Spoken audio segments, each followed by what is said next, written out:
Bismillahirrahmanirrahim. Assalamualaikum warahmatullahi wabarakatuh. Alhamdulillah, wassalatu wassalamu ala rasulillah wa ala alihi wa sahbihi wa man walah. Asyhadu an la ilaha illallah wahdahu la syarikalah, la nidda lahu wa la mathila lah, ilahul awwalina wal akhirin, badi'us samawati wal ardin, alladzi la syaraf illa fi ta'atih wa la izza illa fi tadallul li'azamati.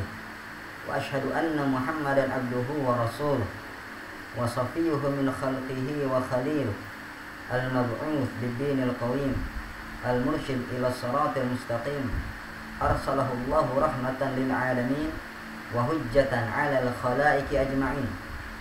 أرسله الله بين يدي ساعة بشيرا ونذيرا وداعيا إلى الله بإذنه وسراجا منيرا فبلغ الرسالة وأدى الأمانة ونصح الأمة وجاهد في الله حق جهاده حتى أتاه اليقين. فصلوات الله وسلامه على هذا النبي الكريم وعلى آله وصحبه أجمعين. أما بعد.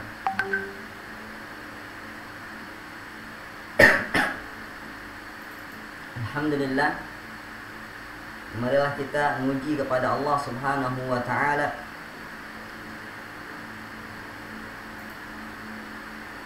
atas segala nikmat, hidayah dan inayahnya serta taufiknya atas kita semua.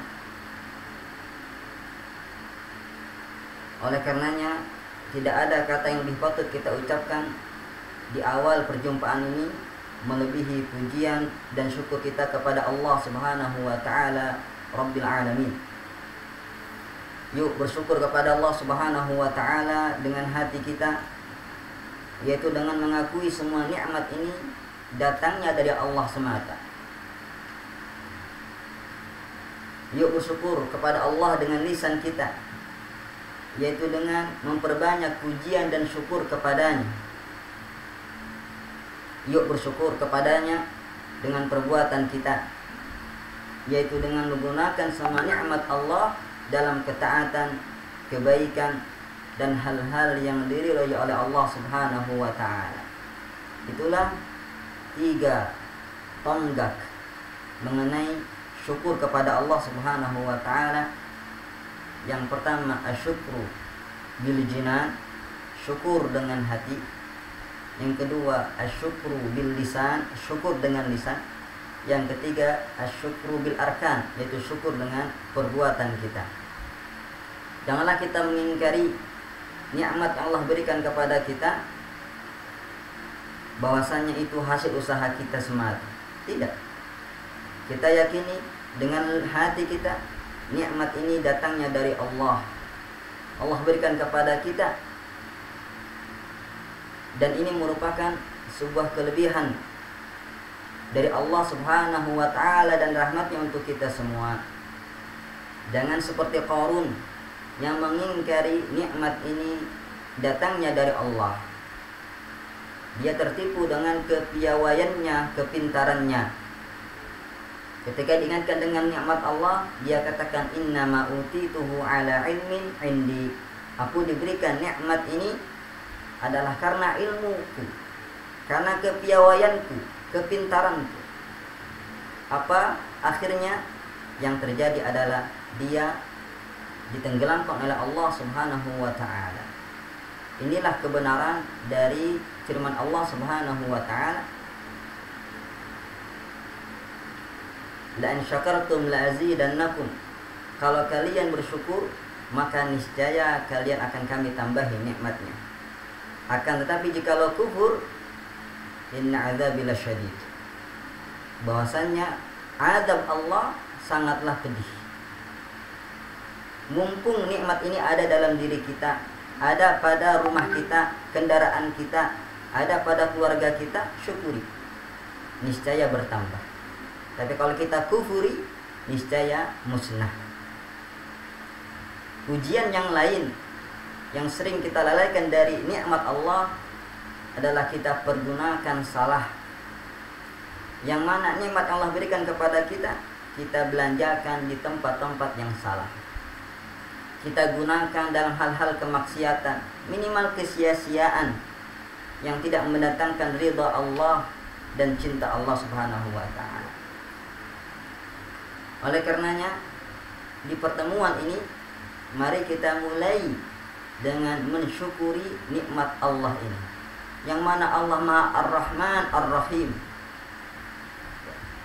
Allah Rasulullah sallallahu alaihi wasallam sebutkan dalam sebuah hadis yang masyhur yang dikenal dengan hadis musalsal bil awaliyah atau hadisur rahmah al musalsal bil awaliyah, yaitu ar-rahimun yarhamuhumur rahman irhamu man fil ardi yarhamkum man fis sama.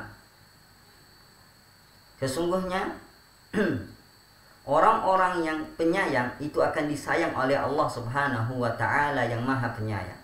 Maka sayangilah orang-orang yang ada di bumi, niscaya zat yang ada di langit akan menyayangi kita. Dan di antara bentuk rasa kasih sayang kita kepada sesama adalah dengan menyebarkan ilmu. Dan alhamdulillah dengan segala kemajuan teknologi ini, Akademi Tasfiyah hadir di tengah masyarakat untuk menyebarkan ilmu. Mudah-mudahan apa yang dilakukan oleh kita berupa nasrul ilmi wa ta'allumuhu, menyebarkan ilmu, kemudian mempelajarinya, itu menjadi sebab turunnya rahmat Allah Subhanahu wa taala dan merupakan bentuk syukur kita kepada Allah atas nikmat waktu ini. Yang mana kebanyakan manusia itu lalai dari nikmat waktu tersebut. Ni'matani maghbunun katsirun fihima minan nas. Ada dua nikmat yang mana kebanyakan manusia itu lalai dari dua nikmat tersebut. Lalai dari menggunakannya dalam kebaikan, lalai mensyukurinya. Dua nikmat itu apa aja?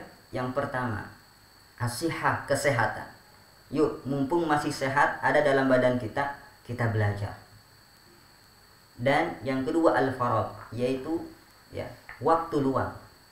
Yuk, mumpung di waktu malam ini kita bebas dari aktivitas dunia, duduk di tengah keluarga, yuk kita belajar bareng, ngaji bareng. Sebagai bentuk rasa syukur kita kepada Allah Subhanahu wa taala, dan dengannya turunlah rahmat Allah Subhanahu wa taala dan ketenangan dalam jiwa dan keluarga. Setelah memuji Allah Subhanahu wa taala, tidak lupa kita beriring salawat dan salam. Yuk kita sanjungkan kepada Nabi besar Muhammad sallallahu alaihi wasallam, kepada keluarga beliau dan kepada para sahabat beliau serta orang-orang yang mempelajari dan mengikuti sunnah beliau hingga hari kiamat nanti. Rasulullah sallallahu alaihi wasallam diutus ke tengah kita untuk mengajarkan kepada kita banyak hal.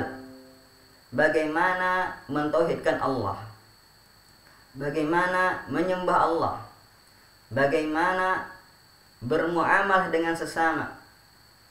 Banyak hal. Oleh karenanya, segala apa yang Rasulullah ajarkan kepada kita itu baik. Dan bagaimana kita mengetahui ajaran Rasul? Yaitu dengan belajar, menuntut ilmu, berkaca kepada kehidupan Nabi, berkaca kepada bagaimana agama, akidah, akhlak Nabi Shallallahu Alaihi Wasallam. Allah Subhanahu Wa Taala sudah tegaskan hal ini dalam Al-Quran.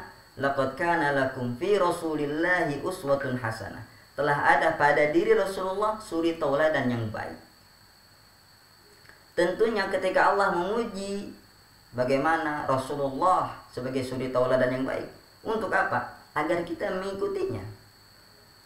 Dan Allah sudah mentazkiyah akhlak Rasul. Wa innaka la'ala khuluqin azim. Sesungguhnya engkau wahai Muhammad berada di atas akhlak yang sangat mulia. Dan Rasulullah SAW menyampaikan kepada kita wahyu Allah, yang mana Allah sudah mentazkiyah lisan Nabi SAW Wa ma yantiqu 'anil hawa in huwa illa wahyu yuha. Rasulullah sallallahu alaihi wasallam tidaklah berucap dengan hawa nafsu, tapi ia adalah wahyu yang datang dari Allah Subhanahu wa taala. Rasulullah SAW telah dipuji dan diangkat derajatnya oleh Allah Subhanahu wa taala, dan kita sebagai umatnya mengakui hal tersebut. Kita tanpa melihat Rasulullah beriman kepadanya, mencintainya, menghormatinya, membelanya. Dan di antara bentuk rasa kita mencintai beliau, membela beliau, mentaati beliau adalah dengan mempelajari sunnah-sunnah beliau, mempelajari ajaran-ajaran beliau, petunjuk-petunjuk beliau. Jika pertemuan-pertemuan yang lalu kita sudah disajikan dengan kajian-kajian tauhid, kajian-kajian hadis Nabi, dan sekarang kita akan belajar salah satu elemen penting dalam kehidupan kita sebagai seorang muslim umat Nabi Muhammad sallallahu alaihi wasallam, yaitu aspek adab dan akhlak. Aspek adab dan akhlak, yang mana aspek ini pada zaman sekarang sudah mulai luntur di tengah masyarakat. Hal ini tidaklah menjadi sebuah hal yang aneh. Bagaimana tidak? Kita diserang oleh musuh-musuh Allah, baik dari dalam maupun dari luar. Ditambah lagi perkembangan zaman, yang mana pada zaman sekarang teknologi sangatlah berkembang, sehingga kehidupan manusia pun turut banyak berubah. Namun sayangnya perubahan tersebut tidak hanya membawa dampak positif, namun juga banyak sekali yang membawa dampak negatif dalam kehidupan kaum muslimin khususnya. Jika kita perhatikan, banyak adab dan akhlak, nilai-nilai Islami yang mulai terkikis, terlupakan dari kehidupan kaum muslimin sendiri. Padahal agama ini telah datang ajaran yang sempurna dari Nabi Shallallahu Alaihi Wasallam, dan Nabi SAW diutus untuk menyempurnakan adab. Rasulullah Shallallahu Alaihi Wasallam pernah bersabda, "Innama bu'ithtu liutammima salihal akhlak." Sungguhnya aku diutus untuk menyempurnakan akhlak yang baik. Dan Nabi Shallallahu Alaihi Wasallam adalah sebaik teladan kita dalam adab dan akhlak ini. Dan perhatian Nabi kepada adab dan akhlak sangatlah tinggi. Makanya dalam Al-Quran, wa yuzakkihim, dan salah satu misi Nabi itu adalah wa yuzakkihim, untuk mencucikan mereka dari noda-noda dan adab yang jelek. Oleh karenanya kita sebagai hamba Allah Subhanahu wa taala menjadikan Rasulullah sebagai suri tauladan kita dalam segala aspek kehidupan, termasuk dalam adab dan akhlak. Dan alhamdulillah, pada malam ini Allah mudahkan kepada kita untuk hadir di kajian ini, yang mudah-mudahan kita diberikan keistiqomahan dan kemudahan dalam menghadirinya secara rutin. Yang mana pada malam ini kita akan membahas satu kitab yang sangat penting dan sangat ringkas namun padat. Nilai di dalamnya sangatlah berharga. Jika kalau kita mengamalkan apa yang ada di dalamnya, insyaallah ta'ala kita akan menjadi orang yang beradab. Dan di dalamnya dijelaskan ayat-ayat Allah, sunnah-sunnah Nabi, sehingga dengannya kita telah menjadikan Al-Quran dan hadis sebagai panduan hidup kita. Sehingga pertanyaan kita sekarang, maukah kita mendengarkan dengan telinga dan hati kita? Maukah kita mengamalkan apa yang telah kita pelajari? Mudah-mudahan pada malam ini Allah Subhanahu wa ta'ala memberikan kepada kita taufiknya untuk bisa mendengarkan dengan baik, menyimak dengan seksama, dan mengamalkan dengan penuh kerelaan, keridhaan dan semangat dari Allah Subhanahu wa ta'ala. Kitab yang akan kita pelajari yaitu berjudul Syarhul Adabil Asyarah, yaitu penjelasan tentang adab yang 10. Jadi dalam kitab ini tercakup 10 adab yang akan dibahas. Ya. Adab apa saja itu? Nah, ini rahasia supaya teman-teman sekalian, ya, ikhwan dan akhwat sekalian tetap mengikuti kajian ini dan bisa, ya, hadir dengan penuh penasaran dan semangat. Kitab ini ditulis oleh seorang ulama, ya, alhamdulillah beliau masih hidup. Semoga Allah Subhanahu wa taala memberikan umur dan kesehatan kepada beliau. Ya. Beliau adalah Fadilatul Syekh Shalih bin Abdullah bin Hamad Al-Utsaimin. Siapa beliau? Ya. Beliau adalah salah seorang ulama di Arab Saudi sana. Beliau merupakan anggota Hay'ah Kibarul Ulama, ya, Hay'ah Kibar Al-Ulama. Juga beliau sebagai pengajar di Masjidil Haram.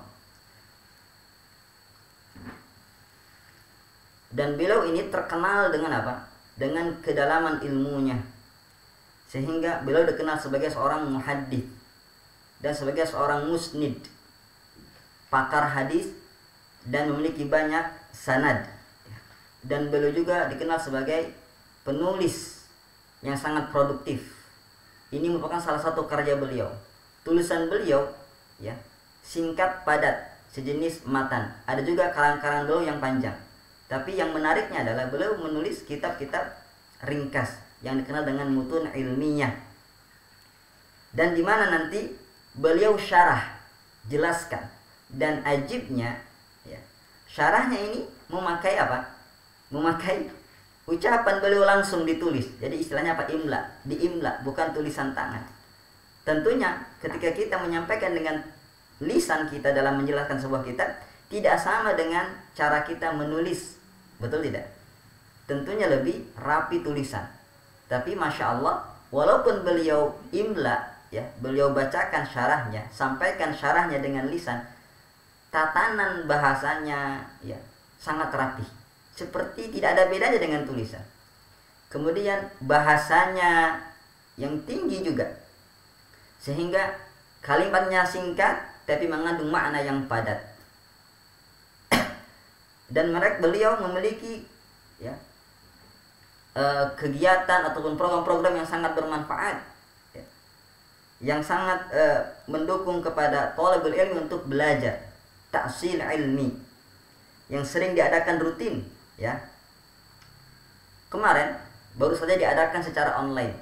Alhamdulillah yang hadir itu Masya Allah puluhan ribu, padahal online, ya. Dan biasanya beliau adakan kegiatan tersebut offline.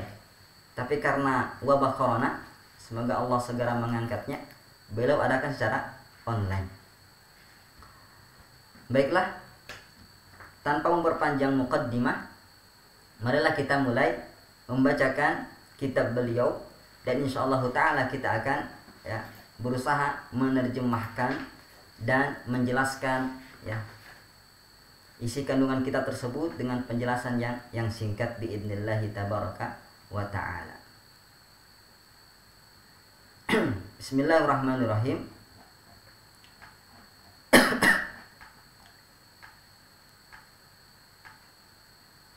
Qala al-musannif hafidhahullahu ta'ala waffaqahullahu ta'ala. Bismillahirrahmanirrahim. I'lam hadaniyallahu wa iyyaka li ahsanil akhlaq anna min a'zamil adabi asyarah. Ketahuilah wahai saudaraku, ya, semoga Allah Subhanahu wa ta'ala memberi kita hidayah kepada sebaik-baik akhlak. Anna min a'zamil adabi asyarah. Sesungguhnya ada 10 adab, yang mana adab-adab tersebut adalah adab yang paling agung. Jadi adab itu banyak. para ulama sudah menulisnya dalam karangan yang khusus tersendiri. Ada nama ulama namanya Ibnu Muflih. Beliau menulis kitab Al-Adab Asy-Syar'iyyah, besar, 5 jilid. Dan beliau menulis ini hanya memilih 10 adab di antara adab-adab yang banyak tadi. Kenapa? Karena adab ini disifati dengan sifat yang paling agung. Ya. Qala syarihu waffaqahullah, berkata pensyarah, waffaqahullah, semoga Allah memberikan beliau taufik, yaitu Syekh Saleh sendiri. Jadi beliau menulis matannya sendiri dan beliau pun mensyarahnya sendiri. Menulis matan dengan tulisan tangan, sedangkan syarahnya dengan lisan. Kemudian sebagian muridnya ya mentafrig, memindahkan rekaman ya berbentuk suara ke berbentuk tulisan. Inilah hasilnya.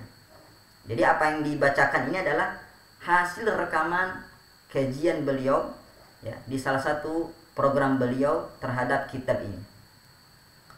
Ibtada al-musannifu waffaqahullahu risalatahu bil basmalati muqtasiran 'alaiha.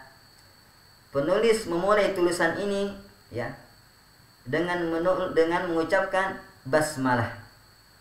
Muqtasiran 'alaiha ya, terbatas hanya bismillah saja yang beliau tulis. Tidak ada tambahan tahmid kepada Allah ataupun sholawat kepada Allah. Ya.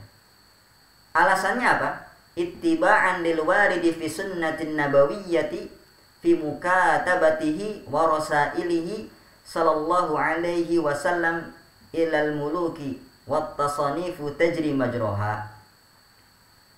Karena beliau ingin mengikuti apa yang dilakukan oleh Nabi sallallahu alaihi wasallam ketika Rasulullah sallallahu alaihi wasallam menyurati para raja, menyurati para pemimpin penguasa pada zamannya.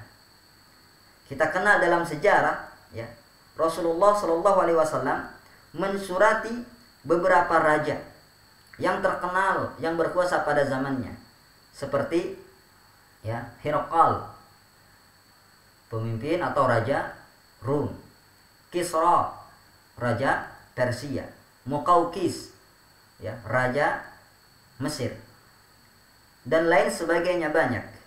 Dan Rasulullah dalam surat-suratnya tersebut menulis Bismillahirrahmanirrahim di awal surat-suratnya. Tidak ada pujian kepada Allah, tidak ada salawat kepada Rasulullah, hanya Bismillahirrahmanirrahim. Min Muhammadin abdillahi wa rasulih, dari Muhammad seorang Rasul Allah dan hambanya, ila Hirqal azimir Rum ya, kepada Hirqal azimir Rum. Kemudian kalau menegaskan watasanifu tajri majroha, maka tulisan-tulisan pun ya, karangan-karangan berupa tulisan kitab juga mengikuti sunnah Nabi ini, yaitu mencukupkan diri dengan Bismillahirrahmanirrahim. Ini alasan beliau.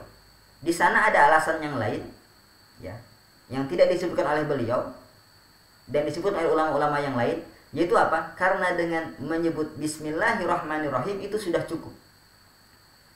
Di dalamnya terkandung pujian kepada Allah Subhanahu wa ta'ala ya, jadi tidak perlu lagi alhamdulillah, karena ketika kita ucapkan Bismillahirrahmanirrahim kita sudah mengagungkan, memuji Allah Subhanahu wa ta'ala. Kemudian musannif melanjutkan, thumma dzakara anna min a'dhamil adabi 'asharah wal adabu katsiratul adad mutafarriqatul abwab wal ma'dudu minha fi hadhihi ar-risalati 'asharah khussat bil 'addi litisafiha bil a'dhamiyah wa hiya bulughuha ghayatal ahammiyah. Kemudian beliau menyebutkan bahwa ada 10 adab ya, dari adab-adab yang paling agung.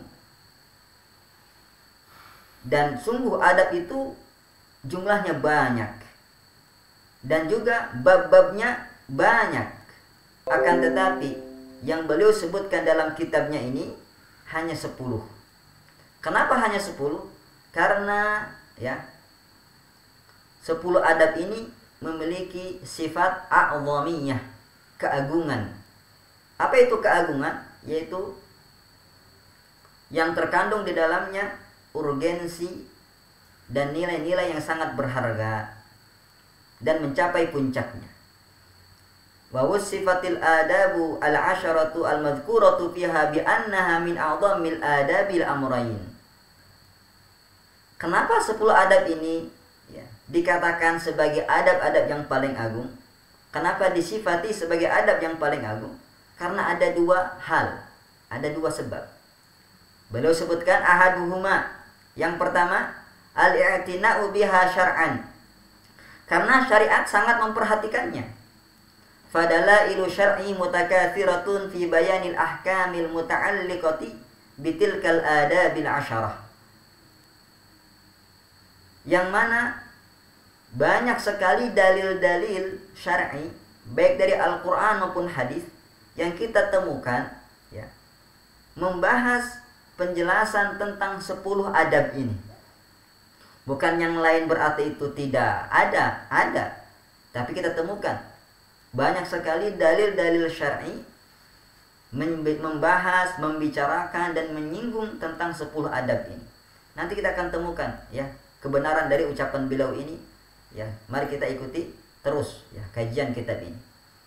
Wal akharu, dan yang kedua, kasratu wuqu'iha wa isti'maliha 'urfan. Sebab yang kedua adalah karena seringnya terjadi dan banyaknya praktek dalam kehidupan kita sehari-hari. Jadi 10 adab ini banyak sekali kita temukan, kita jumpai dan berulang-ulang dalam kehidupan kita sehari-hari. Makanya penting kita mengetahui, mempelajari dan mengamalkannya serta menyebarkannya. Fa inna minal jari bainan nasi ittiba'u hadhil adabi likathrati rawaji ma yata'allaqu biha minal ahwali fi yaumi ahadihim wa lailatihi.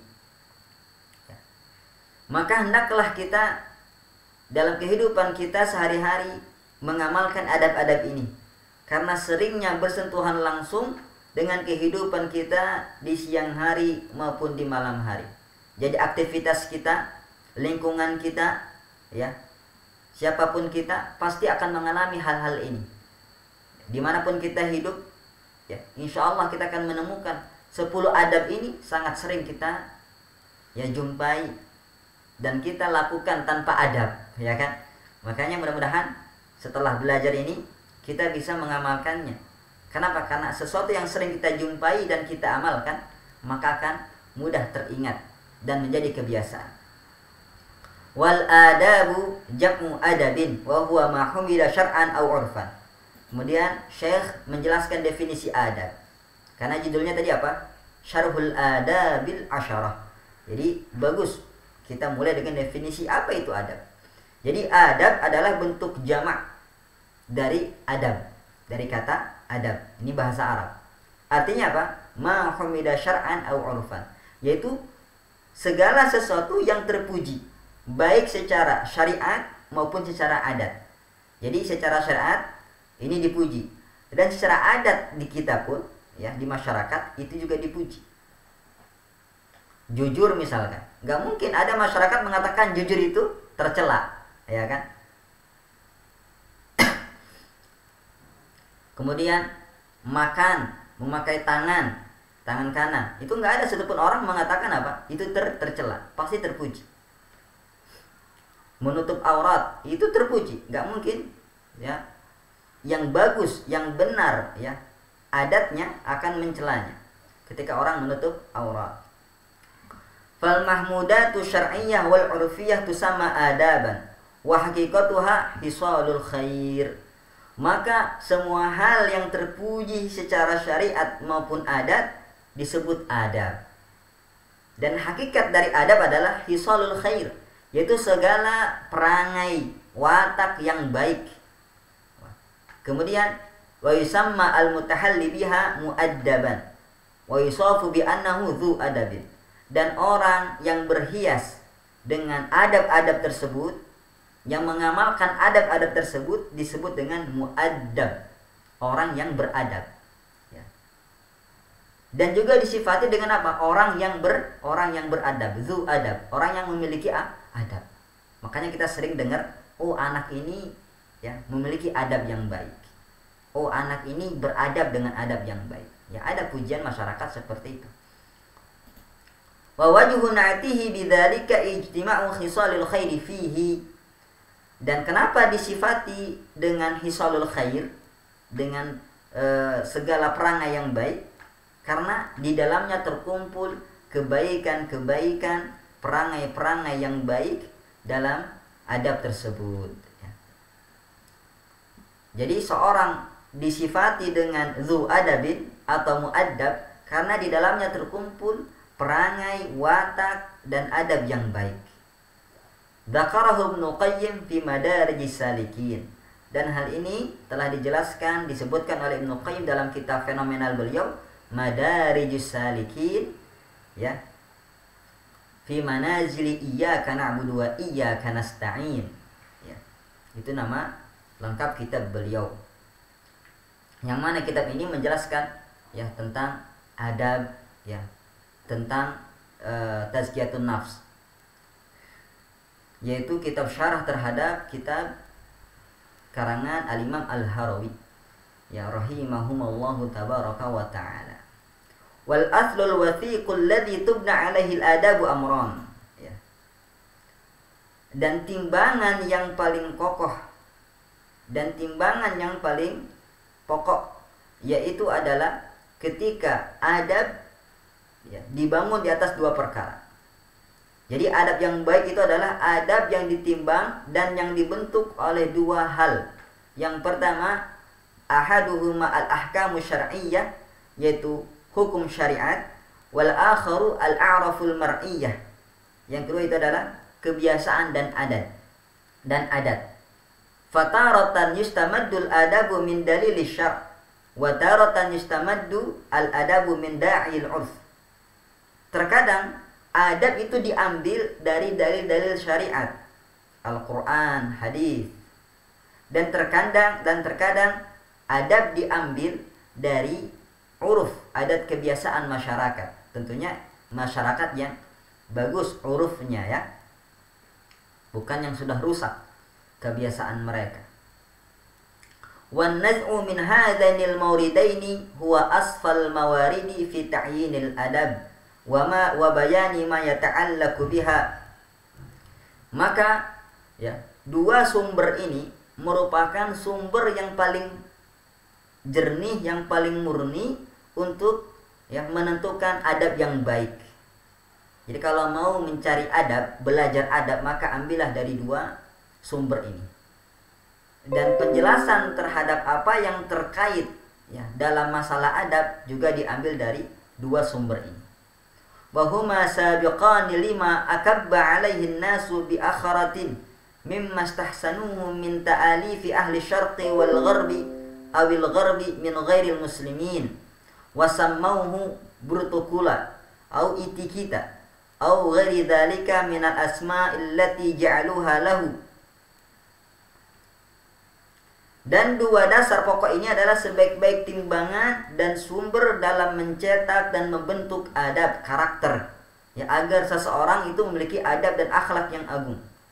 Dan tentunya dua hal ini telah mendahului kaum muslimin, ya, dalam pembentukan karakter dan adab seseorang dibandingkan dengan tulisan-tulisan orang barat, ya, yang sering kita dengar dieluk-elukan oleh umat manusia zaman sekarang.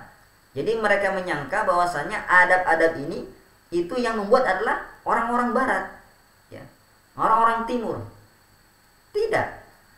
Akan tetapi kaum musliminlah yang pertama kali memiliki adab, yang mengajarkan adab, yang mempraktekkan adab. Yang mana orang-orang zaman sekarang itu sering mengistilahkan adab dengan apa? Protokol atau etika, ya, protokol atau etika. Atau apapun itu namanya, kata Syekh, katanya ja'aluha lahu, yang mereka namakan hal tersebut. Akan tapi ingat, fa inna ma yujadu fid dalailil syar'iyyati wal a'rafil mar'iyyati allati nash'at 'alaiha hadhihi al-ummatul islamiyyah arfa'u wa a'la mimma yujadu fi ghairiha. Dan tentunya apa yang sudah dibawa oleh syariat Islam ataupun kebiasaan dan adat yang dilakukan oleh umat Islam, ya, yang berkembang, tumbuh hingga sekarang, itu lebih mulia dan lebih tinggi derajatnya dibandingkan yang dimiliki selain mereka, yang diambil dari orang-orang barat. Jadi umat Islam seharusnya pede, harus percaya diri, ya, untuk mengamalkan adab-adab yang diajarkan oleh syariat kita. Sudah cukup, nggak perlu lagi kita memperhatikan orang-orang barat dalam, ya, adab. Seringkali orang mengatakan orang barat lebih disiplin. Dalam Islam ada kedisiplinan. Orang seringkali bilang orang barat lebih rajin. Dalam Islam ada kerajinan. Cuma kita yang belum bisa mungkin mengilmuinya, belum bisa mengamalkannya, sehingga menyangka sifat-sifat baik ada pada orang barat. Padahal semua sifat yang baik dan sempurna ada dalam Islam. Makanya gak mungkin Allah mengatakan al-yauma akmaltu lakum dinakum wa atmamtu alaikum ni'mati wa raditu lakumul Islam madina. Gak mungkin Allah mengatakan ini kalau agama Islam gak sempurna. Jadi kalau masalah adab diambil dari orang kafir. Masalah akidah Islam gak seperti itu. Mau akidah, mau adab, ya, mau ibadah, semuanya diambil dari Islam. Fahakikun bil mutahallina bil ilmi an yatahaqqaqu fi babil adabi bi amrayn. Ini yang penting yang akan kita singgung, ya. Yaitu apa? Maka sudah selayaknya dan seharusnya bagi seorang yang memiliki ilmu atau orang yang menuntut ilmu untuk bersungguh-sungguh dalam mewujudkan, mempraktekkan adab-adab ini. Alasannya ada dua, ya, bi amraini. Yang pertama, ahaduhuma an yakuna mawriduhum fi ma'rifatil adabi huwa syar'ul qawimu wal 'urful mustaqimu fafihi ma ghunyatun amma siwahuma. Hendaklah dia menjadikan sumber dalam mengetahui, ya, mana adab yang baik dan mana adab yang buruk adalah syariat Islam yang kokoh dan adat yang lurus, karena adat juga ada yang sudah bengkok. Maka dua hal ini sudah mencukupi, ya, daripada yang lainnya. Yang kedua, wal akharu an yamtathilu tilkal adab wa yatahaqqaqu biha. Hendaklah dia mempraktekkan adab-adab ini dan mewujudkannya dalam kehidupan sehari-hari, mempraktekannya, mengamalkannya. Fa innahum aulal khalqi bi an yakunu ahla adabin. Karena orang-orang yang sibuk dengan ilmu, baik mereka ulama maupun pelajar, sudah seharusnya, ya, mereka menjadi orang yang paling terdepan, orang yang pertama kali menjadi orang yang beradab. Fa inna safwatal khalqi Muhammadun sallallahu alaihi wasallam kana akmalan nasi adaban. Sesungguhnya manusia yang paling suci, ya, yaitu Muhammad sallallahu alaihi wasallam, rasul kita, nabi kita, teladan kita. Beliau adalah orang yang paling sempurna adabnya, akhlaknya. Maka wasyari'una fi talabi mirathihi minal ilmi hariyin bihim an yaktadu bihi fayatahallau bihajjihi wa khuluqihi wa adabihi sallallahu alaihi wasallam. Maka orang yang ingin mendapatkan warisan ilmunya haruslah yang paling meniru, paling mencontoh, ya, Nabi kita Muhammad sallallahu alaihi wasallam. Mengikuti petunjuk beliau, akhlak beliau, adab beliau. Dan dalam Al-Quran sudah banyak sekali pujian kepada Rasul kita, ya, tentang bagaimana akhlaknya Nabi Shallallahu Alaihi Wasallam. Lawan maupun kawan memuji Rasulullah Shallallahu Alaihi Wasallam. Allah sebutkan dalam Al-Quran, wa innaka la'ala khuluqin azim. Sesungguhnya engkau Muhammad memiliki akhlak yang mulia. Bahkan orang terdekat beliau, Aisyah radhiyallahu anha, istri beliau, mengatakan kana khuluquhu Quran. Akhlaknya itu akhlak Quran. Ya. Banyak mungkin, ya, kenapa istri beliau ini penting? Karena lihat orang yang sering berjumpa dengan kita, bermuamalah dengan kita, terkadang kita tidak bisa menjaga adab kepada dia karena saking dekatnya, saking akrabnya. Oleh karenanya, ya, Rasulullah menjadikan ukuran orang yang paling baik adalah orang yang paling baik kepada keluarganya. Khairukum li ahli. Sebaik-baik kalian adalah orang yang paling baik kepada keluarga kalian. Kenapa? Orang kalau dengan kawannya atau tamunya yang jarang jumpa bisa memakai topeng, bisa jaim, jaga image, ya. Akan tetapi ketika dia berjumpa dengan keluarganya, anak istrinya, orang tuanya yang sering dia jumpai, apa yang terjadi? Sulit menjaga adab, sulit menjaga akhlak. Makanya Nabi menjadikan mi'yar, ukuran akhlaknya seseorang itu bagus adalah ketika dia bagus kepada keluarganya. Khairukum li ahli. Baik-baik kalian adalah yang paling baik kepada keluarga kalian. Wa ana khairukum li ahli, dan aku yang paling baik kepada keluargaku, kata Nabi Shallallahu alaihi wasallam. Masya Allah, ini adalah muqaddimah yang dibawakan oleh beliau, mengandung banyak faidah kepada kita.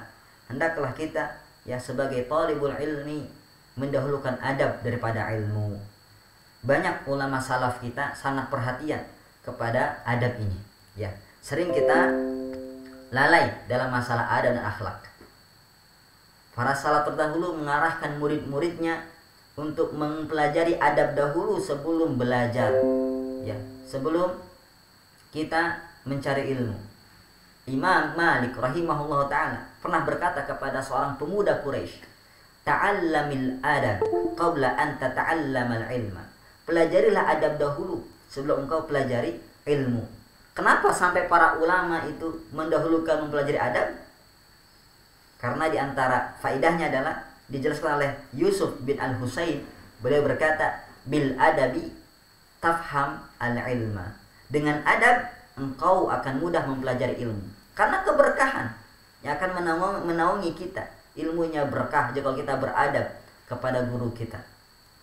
Kemudian, ya, Syekh Shalih Al-Utsaimin hafizahullah taala juga menjelaskan di tempat lain, ya, bahwasanya dengan memperhatikan adab maka akan mudah mencari ilmu, memperoleh ilmu. Dan sedikit perhatian kita kepada adab, maka ilmu akan disia-siakan. Makanya dalam setiap program yang beliau adakan berupa daurah, kajian, senantiasa beliau memulainya dengan masalah adab, ya. Jadi jangan aneh jikalau salah satu kajian kita adalah masalah adab. Para ulama dahulu pun sudah memperhatikan masalah ini. Ibnu Mubarak rahimahullahu taala mengatakan, ya, ta'allamna al-adab 30 'ama wa ta'allamna al-ilma 20 'ama. Beliau sendiri seorang ulama besar mengatakan, kami mempelajari adab itu selama 30 tahun. Baru kami mempelajari ilmu itu cuma 20 tahun. Bayangkan, selisihnya 10 tahun. Jadi lebih banyak beliau habiskan waktu untuk mempelajari adab, baru beliau mempelajari ilmu. Karena dengan adab yang baik, maka ilmu akan didapat banyak, maka ilmu akan berkah, ya. Dan Ibnu Sirin, ya, rahimahullahu taala mengatakan, kanu yata'allamuna al-hadya kama yata'allamuna al-ilma. Mereka, yaitu para ulama dahulu kala, mempelajari petunjuk, mempelajari adab sebagaimana mereka, ya, mempelajari ilmu. Jadi adab pun harus dipelajari. Memang ada sebagian orang adabnya itu memang udah bawaan, tapi ada adab-adab di sana dan jumlahnya banyak, harus kita latih, ya. Dan kita zaman sekarang apalagi, ya, di mana nilai-nilai adab seperti yang saya singgung di awal tadi mulai terkikis, mulai aneh, mulai menjadikan orang barat sebagai kiblat untuk adab. Padahal, ya, Ibnu Mubarak juga sudah mengatakan kepada kita dalam ucapannya yang lain, nahnu ila kathirin minal adabi ahwaju minna ila kathirin min hadith. Kami itu lebih butuh dalam mempelajari adab daripada banyak menguasai hadis. Dan ini terjadi pada zaman beliau. Tentu di zaman kita ini makin lebih banyak lagi dan harus lebih serius lagi, ya. Dalam Syiar A'lam Nubala, Al-Imam Az-Zahabi rahimahullahu ta'ala juga memberikan kepada kita bagaimana para ulama tidak hanya mengajarkan ilmu, tapi juga mengajarkan adab. Apa kata Abdullah bin Wahab, murid Imam Malik? Ma naqalna min adabi Malik akthar mimma naqalna min ilmi. Apa yang kami nukil, yang kami pelajari dari Imam Malik, itu lebih banyak masalah adabnya daripada ilmunya, ya. Dan Imam Malik ini gambaran bagaimana betapa akhlak beliau, adab beliau mulia, dan tidak lepas, ya, kemuliaan adab ini berangkat dari orang tuanya. Imam Malik pernah bercerita kepada kita, dulu ibuku menyuruhku untuk duduk di majelis Rabi'ah, ya, di majelis Rabi'ah rahimahullah. Siapa beliau? Beliau seorang ahli ilmu, ahli fikih di kota Madinah pada masanya. Ibunya berkata, ta'allam min adabi qabla ilmi. Wahai anakku, pelajarilah adabnya sebelum kau pelajari ilmunya, ya. Dan Abu Hanifah lebih senang mempelajari masalah adab, yang mana beliau ambil adab-adab tersebut dari kisah-kisah para ulama dibandingkan beliau sibukkan dengan fikih. Walaupun beliau memang ahli fikih. Sehingga apa? Sehingga beliau termasuk ulama yang penuh dengan adab. Ya, kenapa kita pelajari kisah-kisah para ulama? Karena di dalamnya terkandung adab-adab. Bagaimana bersungguh-sungguh dalam mencari ilmu, bagaimana memanfaatkan waktu, bagaimana menjaga dari perkara yang syubhat. Ya, Al-Imam Abu Hanifah pernah berkata, kisah-kisah para ulama dan duduk bersama mereka itu lebih aku sukai daripada menguasai beberapa bab fikih. Kenapa? Karena di dalam kisahnya, di kisah mereka ada berbagai macam adab dan akhlak yang sangat mulia. Oleh karenanya marilah kita perhatikan masalah adab ini, tidak hanya sibuk dengan tauhid, fikih, ya kan, dan lain sebagainya, akan tapi kita lupa dengan akhlak dan adab kita. Kita sering banyak ngaji, bukannya makin bagus lisannya, malah makin pedas. Seharusnya semakin mengaji itu semakin bagus. Ingat, mengaji itu bukan makan sambal. Ya, semakin banyak makan sambal, makin pedas. Tapi seharusnya semakin banyak kita mengaji, mendulang ilmu, mempelajari ilmu-ilmu agama ini, kita juga harus beradab baik, jaga lisan kita, jaga muamalah kita, adab kita, akhlak kita kepada, ya, makhluk Allah Subhanahu wa ta'ala.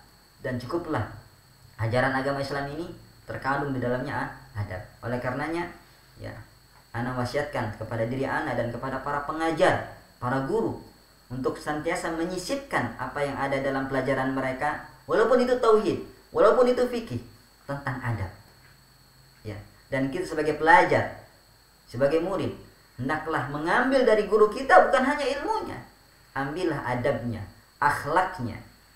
Bayangkan, yang hadir di majelis Imam Ahmad, Imam Malik, Imam Bukhari, Imam Syafi'i, itu ribuan orang. Tapi apakah mereka di sana mempelajari, mengambil cuma hadisnya, fikihnya, tauhidnya? Tidak. Yang mereka ambil juga akhlaknya. Ya. Mudah-mudahan apa yang bisa disampaikan pada malam ini bisa menjadi motivasi kita untuk senantiasa beradab mulia dan berakhlak mulia. Kenapa? Karena, ya, adab yang baik merupakan akhlak yang baik juga. Dan semua keutamaan tentang akhlak ada pada adab, ya, ada pada adab. Dan kita tahu, ya, keutamaan akhlak itu sangatlah banyak. Di antaranya apa? Orang yang berakhlak mulia, maka dia akan menjadi orang yang paling dicintai oleh Rasulullah SAW. Tidak hanya itu, dan paling dekat majlisnya dengan Rasulullah SAW. Kata beliau, inna min ahabbikum ilayya wa aqrabakum, ya, minni majlisan yaumal qiyamah ahasinukum akhlaqa. Sesungguhnya orang yang paling aku cintai di antara kalian dan yang paling dekat majlisnya denganku di hari kiamat adalah mereka yang paling bagus akhlaknya, yang paling bagus adabnya. Bahkan dengan akhlak yang mulia, adab yang mulia, seseorang bisa menyamai derajat kedudukan orang yang rajin sholat, yang rajin puasa. Hal ini dikabarkan oleh Nabi kita Muhammad sallallahu alaihi wasallam dalam hadisnya, innal mu'min la yudriku bi husni khuluqihi darajatas shaim al-qaim. Sungguhnya seorang mukmin dengan bagusnya akhlaknya, adabnya, maka akan mencapai derajat orang yang rajin puasanya dan yang rajin sholat malamnya. Masya Allah. Maka dengan keluhuran adab kita bisa mencapai derajat yang tinggi orang-orang yang salat, orang-orang yang puasa. Ini menunjukkan apa? Menunjukkan bahwasanya ya orang yang salat, orang yang puasa itu derajatnya tinggi. Dan kita mungkin tidak bisa melaksanakan puasa sesering orang yang sering berpuasa. Kita bisa melaksanakan salat malam seperti orang yang melaksanakan salat malam, ya. Akan tetapi dengan akhlak yang baik, insya Allah kita bisa mencapai derajat mereka. Dan tentunya ya, satu kabar gembira dari Nabi tentang keimanan seorang mukmin. Patokannya apa? Iman kita sempurna nggak sempurna? Kata Nabi, akmalul mu'mina imanan ahsanuhum khuluqa. Iman seorang mukmin yang paling sempurna adalah ketika dia bagus akhlaknya. Jadi mukmin yang paling sempurna imannya adalah yang paling bagus akhlaknya. Ya. Oleh karenanya sungguh sangat aneh kalau kita sering ngaji tauhid ternyata akhlak kita buruk. Aneh. Ini bagaimana? Maka kita perlu koreksi. Ngaji kita ini bagaimana? Ya, perlu kita koreksi. Ya, keikhlasan kita. Ya, sejauh mana kita menjadikan Allah sebagai ya pengawas kita. Tentunya orang mukmin, kenapa dikatakan akhlak yang baik itu sempurnanya iman? Karena dia merasakan pengawasan Allah. Karena dia tahu Allah akan menghisab dia atas segala apa yang diucapkannya, apa yang dilakukannya. Jadi ketika imannya sempurna, tauhidnya sempurna, maka akhlaknya akan tergambar. Ya, Masya Allah. Mudah-mudahan Allah Subhanahu Wa Taala memberikan kita taufik dan hidayahnya untuk senantiasa menjadi hambanya yang bagus imannya dan yang bagus akhlaknya. Amin ya rabbal alamin. Mudah-mudahan apa yang dipelajari ini bisa berbuah amal dan memotivasi kita untuk beradab dan mempelajari adab. Sekali lagi, adab butuh dipelajari. Setelah dipelajari, butuh pengamalan. Setelah pengamalan, butuh pembiasaan. Insya Allah, ya Allah pun suka sama kita dan manusia pun senang sama kita. Biidnillahi tabaraka wa ta'ala. Silakan, ya jika ada pertanyaan, insya Allah kita akan jawab pertanyaan tersebut biidnillah. Silakan untuk menulis pertanyaan di kolom komentar ya di YouTube ataupun di Instagram. Insya Allah akan dibacakan oleh operator kita.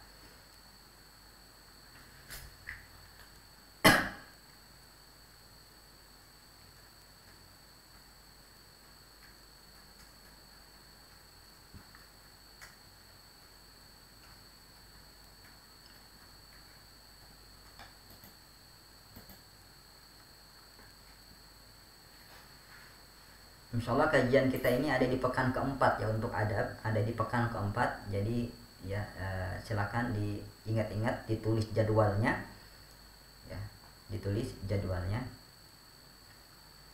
di pekan keempat setiap bulan biidznillah. Baik, alhamdulillah berarti tidak ada pertanyaan ya, berarti paham ya kan. Masya Allah, jazakumullahu khairan. Di penghujung ini ya, marilah kita berdoa kepada Allah Subhanahu wa taala agar diberikan ilmu yang bermanfaat dan amal soleh yang diterima. Allahumma alimna ma yanfa'una wanfa'na bima 'allamtana. Rabbana zidna ilman warzuqna fahma. Ya muallima Daud alimna, ya mufahhima Sulaiman fahimna. Allahumma la ilma lana illa ma 'allamtana innaka antal alimul hakim. Subhanakallahumma wa bihamdik asyhadu an la ilaha illa anta astaghfiruka wa atubu ilaik. Assalamualaikum warahmatullahi wabarakatuh.